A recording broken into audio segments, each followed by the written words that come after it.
Kelompok penyerang kapal induk USS Ronald Reagan terus berlayar di perairan Laut Cina Selatan yang bergejolak. Kapal induk USS Ronald Reagan yang megah memimpin kelompok itu dengan presisi. Tiba-tiba, sistem deteksi akustik SQ S-53C, komponen dari peperangan anti-kapal selam, memicu alarm. Keheningan langsung menyelimuti pusat komando. Namun hanya sesaat, kontak suara operator terdengar memecah keheningan, seperti tembakan. Data langsung dikirim ke pusat informasi pertempuran, di mana komputer dengan cepat menganalisis tanda akustik.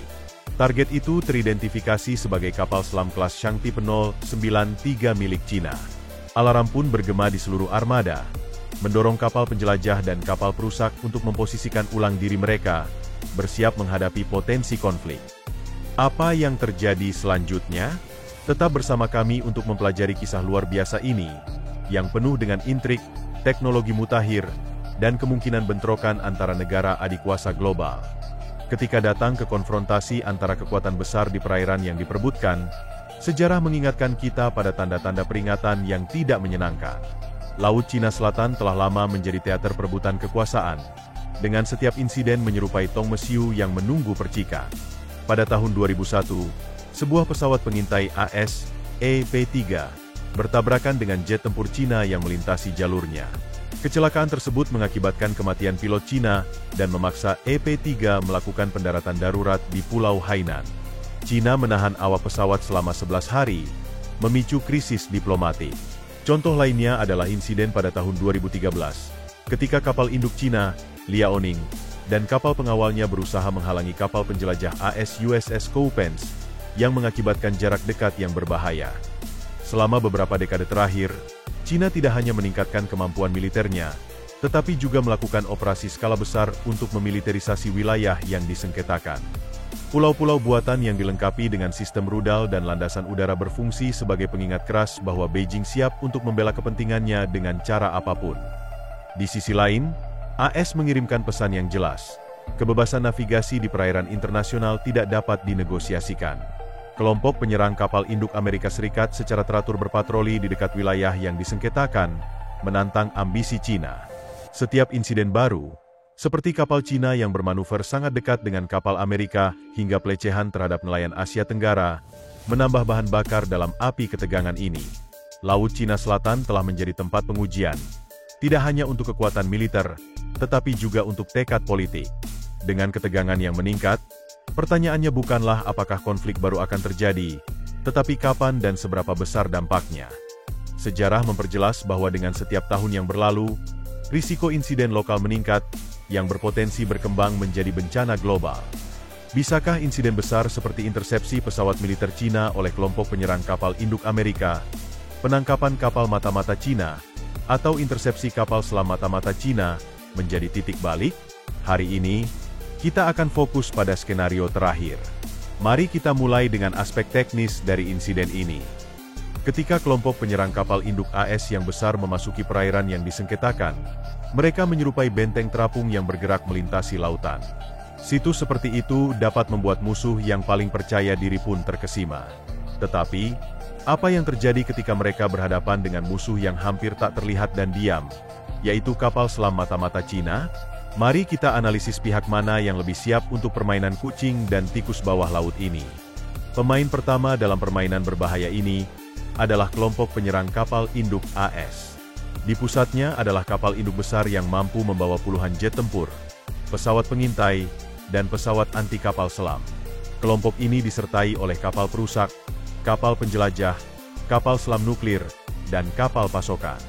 Setiap kapal dilengkapi dengan sistem radar, sonar, dan pengawasan yang canggih. Salah satu kemampuan yang patut mendapat perhatian khusus adalah kemampuan anti-kapal selam dari kelompok ini. Yang memimpin serangan adalah sistem SQ-89, otak dari pertahanan anti-kapal selam pada kapal perusak yang mampu mengidentifikasi objek bawah air di kedalaman yang sangat dalam. Sistem ini didukung oleh pesawat P-8 Poseidon, pesawat pengintai laut yang dilengkapi dengan sonar dan torpedo yang sangat kuat. Pesawat ini mampu memindai area yang luas dan mendeteksi bahkan target yang paling sulit ditangkap. Selain itu, ada juga drone multifungsi, senjata terbaru yang mampu melacak target bawah air secara diam-diam dengan teknologi canggih. Dengan kemampuan ini, Kelompok penyerang kapal induk Amerika Serikat dapat menjadi mata yang melihat segala sesuatu yang terjadi di bawah permukaan laut, bahkan pada jarak ratusan mil. Kendati demikian, meremehkan angkatan Laut Cina akan menjadi kesalahan besar. Kapal selam seperti tipe 093 dan tipe 095 yang lebih baru dilengkapi dengan sistem pengurangan kebisingan, menjadikannya hantu laut yang sebenarnya. Mesin-mesin ini dapat tetap tidak terdeteksi oleh sebagian besar sistem deteksi standar. Mereka dapat bergerak melalui lapisan bawah laut atau memanfaatkan termoklin, lapisan suhu alami dalam air yang dapat menutupi jejak mereka. Selain itu, kapal selam Cina sering bekerja sama dengan drone maritim dan stasiun pesisir, menciptakan jaringan pengintaian yang kompleks. Ini memungkinkan mereka tidak hanya untuk mengumpulkan informasi tentang pergerakan musuh, tetapi juga untuk menghindari pengejaran apabila diperlukan. Dalam kasus intersepsi kapal selam Cina, kelompok AS kemungkinan akan memanfaatkan kekuatan udara dan peralatan presisi. Di sisi lain, dapatkah keunggulan ini tetap efektif dalam kondisi yang menantang di Laut Cina Selatan, yang dipenuhi dengan tempat persembunyian alami bagi kapal selam? AS memiliki skala dan kekuatan teknologi di pihaknya, namun Cina memiliki keuntungan lokal berupa pengetahuan regional yang lebih mendalam dan tekad untuk melindungi kepentingannya dengan segala cara. Secara teknis, duel ini menunjukkan bahwa situasi dapat berkembang secara tak terduga. Kesalahan kecil atau salah langkah dalam strategi bisa berakibat fatal, tidak hanya bagi kru yang terlibat, tetapi juga bagi stabilitas global. Ketika kelompok penyerang kapal induk Amerika mendeteksi kapal selam mata-mata Cina, permainan kucing dan tikus yang menegangkan pun dimulai. Permainan yang bisa berakhir fatal, tidak hanya bagi para pesertanya, tetapi juga bagi seluruh planet ini. Ini bukan hanya sebuah episode militer. Ini adalah pertandingan catur dengan taruhan yang tidak kurang dari stabilitas seluruh wilayah. Mari kita uraikan skenario yang mungkin terjadi, menit demi menit. Semua dimulai dengan sinyal sonar pada salah satu kapal perusak AS yang mendeteksi gerakan tidak biasa di kedalaman. Itu bisa jadi sekumpulan ikan atau objek alami, tetapi operator tahu bahwa tidak ada kebetulan di perairan ini. Penemuan itu menunjukkan kemungkinan besar adanya kapal selam. Pesawat P-8 Poseidon segera dikerahkan untuk memindai area tersebut. Sonar terus bekerja, dan setiap detik analisis membawa konfirmasi lebih dekat. Itu adalah kapal selam Cina. Tandanya cocok dengan model yang dikenal. Dan kini tugasnya adalah untuk menentukan niat kapal selam tersebut. Kapal-kapal Amerika mengirim pesan standar melalui saluran komunikasi internasional. Kapal selam tak dikenal, Anda melanggar hukum internasional. Segera muncul ke permukaan dan identifikasi diri Anda. Tidak ada respons. Kapal selam itu tetap diam, meningkatkan kecurigaan. Ini bukan latihan atau kesalahan yang tidak disengaja. Ini adalah operasi yang disengaja. Kapal perusak AS mulai mendekati lokasi yang diduga sebagai posisi kapal selam, menunjukkan kekuatan dan kesiapan untuk tindakan lebih lanjut. Kapal selam Cina melakukan manuver berisiko. Awak kapal Cina tidak siap untuk menyerahkan posisi kapal selam mereka. Mereka memilih untuk menyelam lebih dalam atau mencoba bersembunyi di dalam lapisan termoklin. Keputusan ini menambah ketegangan, karena semakin dalam kapal selam bergerak, semakin sulit bagi AS untuk mendeteksi dan menghadapinya. Gerakan tajam seperti itu meningkatkan risiko tabrakan. Sejarah penuh dengan contoh tabrakan kapal selam, seperti insiden USS Greenville pada tahun 2001 di dekat Hawaii, atau tabrakan tahun 1992 antara USS Baton Rouge dan kapal selam Rusia di Laut Barents. Grup AS, yang mencakup kapal selam bertenaga nuklir, tetap waspada ketika dua kapal selam bermanuver di ruang sempit. Tabrakan dapat terjadi dalam situasi semacam itu, seperti tabrakan tahun 2009 antara kapal selam Inggris dan Prancis, HMS Vanguard dan Triumphant, yang menggarisbawahi risiko situasi tersebut. Tentu saja, kisah tragis kapal selam nuklir Rusia K-129 muncul di benak. Pada tahun 2000, kapal selam itu tenggelam di Laut Barents bersama seluruh awaknya. Meskipun penyebab resmi adalah kerusakan teknis, ada teori yang didukung dengan baik yang menyatakan bahwa K-129 bertabrakan dengan salah satu kapal selam Amerika, baik USS Toledo atau USS Memphis, yang sedang memantau latihan Angkatan Laut Rusia. Insiden tersebut menunjukkan betapa berbahayanya pertemuan semacam itu. Jika kapal selam Cina dilengkapi dengan torpedo anti-kapal atau rudal, mereka mungkin mencoba melakukan pengalihan, menciptakan target palsu, atau bermanuver lebih dekat untuk memberi sinyal kesiapan mereka untuk eskalasi. Tindakan keempat akan melibatkan eskalasi atau upaya untuk mengendalikan situasi, fase paling berbahaya. Kapal-kapal AS mungkin memutuskan untuk menunjukkan kekuatan mereka dengan menjatuhkan bom kedalaman latihan di dekat kapal selam, memaksanya untuk muncul ke permukaan. Tindakan ini bisa dianggap sebagai tindakan agresi. Sebaliknya, kapal selam Cina mungkin mengklaim beroperasi di perairan teritorial mereka sendiri, yang menciptakan kebuntuan diplomatik. Setiap tindakan dalam fase ini berisiko memicu konsekuensi yang signifikan. Hasil pertama, yang paling mungkin, adalah kapal selam Cina mundur sementara ketegangan langsung mereda. Ini akan mengirimkan pesan yang jelas kepada AS bahwa insiden semacam ini mungkin akan terus berlanjut, dengan Beijing terus memuji tekad Washington. Hasil kedua melibatkan kapal selam yang muncul ke permukaan, mengarah pada negosiasi. Situasi ini akan berakhir dengan pernyataan keras di media dan protes diplomatik, tetapi tanpa korban. Hasil ketiga, dan yang paling berbahaya, adalah eskalasi. Salah satu skenario yang mungkin terjadi adalah tabrakan yang tidak disengaja antara kapal, yang dapat merusak atau bahkan menenggelamkan kapal selam. Jika ada korban, reaksi mungkin tetap diplomatis dan ekonomi, dengan Cina menjatuhkan sanksi terhadap AS. Skenario lainnya adalah komandan kapal selam Cina menafsirkan situasi ini sebagai agresi yang disengaja. Jika itu terjadi, kapal selam Cina mungkin meluncurkan torpedo ke kapal Amerika Serikat. Jika AS berhasil menghindari atau menetralisir torpedo tersebut, insiden itu mungkin berakhir dengan fallout diplomatik yang dramatis. Di samping itu, jika serangan itu merusak atau menenggelamkan kapal AS, itu bisa memicu pengejaran untuk menghancurkan kapal selam Cina. Jika terjadi eskalasi lebih lanjut, respons Cina akan sangat penting. Jika kapal selam dan awaknya hilang, Beijing mungkin memilih untuk membalas secara militer. Ini bisa mencakup serangan terhadap kapal AS di wilayah tersebut menggunakan rudal jarak jauh seperti DF-21D, yang dikenal sebagai pembunuh kapal induk, dengan jangkauan melebihi 900 mil dan kecepatan hypersonik.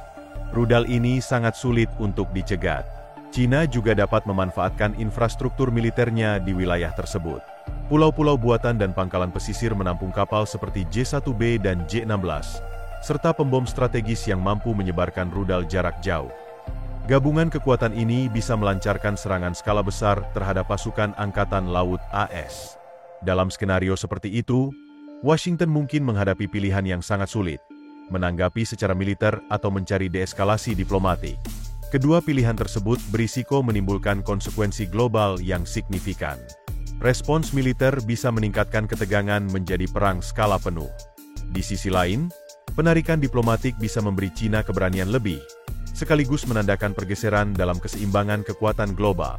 Strategi provokasi insiden di Laut Cina Selatan ini merupakan langkah yang diperhitungkan oleh Beijing. Dengan melakukannya, Cina mengirimkan pesan kepada dunia bahwa mereka tidak takut pada AS, bahwa mereka setara dalam kekuatan militer.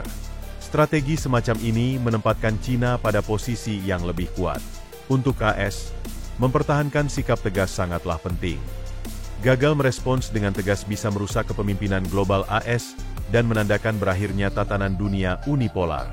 Seiring meningkatnya ketegangan, pertanyaan yang tersisa adalah seberapa jauh kedua belah pihak bersedia untuk membela kepentingan mereka. Bagi Cina, Laut Cina Selatan bukan hanya soal kontrol teritorial, tetapi juga soal memperkuat posisi mereka dalam arena global. Beijing tidak hanya berusaha mempertahankan klaimnya atas wilayah tersebut, tetapi juga menunjukkan kekuatan militernya kepada dunia. Keberadaan pulau-pulau buatan yang dilengkapi dengan fasilitas militer canggih, seperti landasan udara dan sistem rudal, semakin menegaskan tekad Cina untuk mendominasi kawasan ini. Mereka menyatakan bahwa wilayah tersebut adalah bagian dari teritorial mereka yang sah, dan mereka siap untuk mempertahankan klaim itu dengan segala cara, termasuk dengan kekuatan militer. Di sisi lain, Amerika Serikat dan sekutu-sekutunya, seperti Jepang, Australia, dan negara-negara ASEAN, berusaha untuk memastikan kebebasan navigasi di perairan internasional. Ini menjadi titik krusial dalam kebijakan luar negeri AS, di mana mereka ingin mengirimkan pesan bahwa mereka tidak akan membiarkan satu negara, dalam hal ini Cina, mendominasi jalur pelayaran utama dunia dan menantang prinsip-prinsip kebebasan laut yang sudah lama diakui secara internasional. Setiap insiden kecil, seperti yang telah dibahas, bisa berkembang menjadi konfrontasi besar yang melibatkan banyak negara dengan konsekuensi yang jauh melampaui wilayah Laut Cina Selatan itu sendiri. Hal ini menggambarkan bagaimana pertempuran di laut bukan hanya soal siapa yang lebih unggul dalam hal kekuatan militer, tetapi juga tentang siapa yang lebih berani mempertaruhkan posisinya dalam tatanan global yang terus berubah. Ketegangan ini, jika tidak dikelola dengan hati-hati, bisa mengarah pada perang terbuka yang melibatkan kekuatan besar, sebuah skenario yang akan mengubah peta politik global secara drastis. Penting untuk dicatat bahwa dalam menghadapi ketegangan seperti ini, diplomasi akan memainkan peran yang sangat besar. Tindakan preventif, komunikasi yang jelas, dan perjanjian internasional yang saling menguntungkan akan menjadi kunci untuk menghindari eskalasi lebih lanjut. Tetapi, pada akhirnya, semua ini bergantung pada seberapa jauh setiap negara bersedia untuk menahan diri dan berkompromi demi menjaga stabilitas internasional. Dalam beberapa dekade terakhir, kita telah menyaksikan banyak contoh bagaimana ketegangan di wilayah strategis dapat berujung pada konflik besar, baik di masa Perang Dingin maupun pasca Perang Dingin. Krisis seperti ini seringkali dimulai dengan kesalahpahaman kecil atau insiden tak terduga yang diperburuk oleh ambisi politik dan kekuatan militer yang besar. Kembali ke skenario yang telah kita bahas, meskipun insiden semacam ini bisa menambah ketegangan yang sudah ada, hal itu juga bisa menjadi titik balik bagi diplomasi internasional. Beberapa negara mungkin melihat insiden ini sebagai peringatan bahwa ketegangan yang semakin meningkat di Laut Cina Selatan memerlukan perhatian lebih besar dari komunitas internasional. Mereka mungkin mendesak untuk memperkuat mekanisme penyelesaian sengketa secara damai, melalui dialog yang lebih terbuka dan melibatkan lebih banyak pihak, termasuk PBB atau forum internasional lainnya.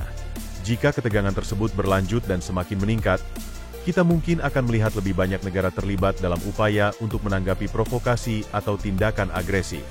Dengan adanya kemungkinan konflik berskala besar yang bisa merembet ke berbagai wilayah, dunia harus siap menghadapi tantangan geopolitik yang terus berkembang ini. Dunia yang lebih saling terhubung ini mungkin akan sangat bergantung pada kebijakan luar negeri yang hati-hati dan pengelolaan hubungan internasional yang cermat, agar tidak ada satu pihak pun yang merasa terancam atau tertinggal. Menjaga keseimbangan kekuatan di kawasan ini bukan hanya soal pengaruh militer, tetapi juga tentang mempertahankan tatanan dunia yang berbasis pada aturan dan hukum internasional.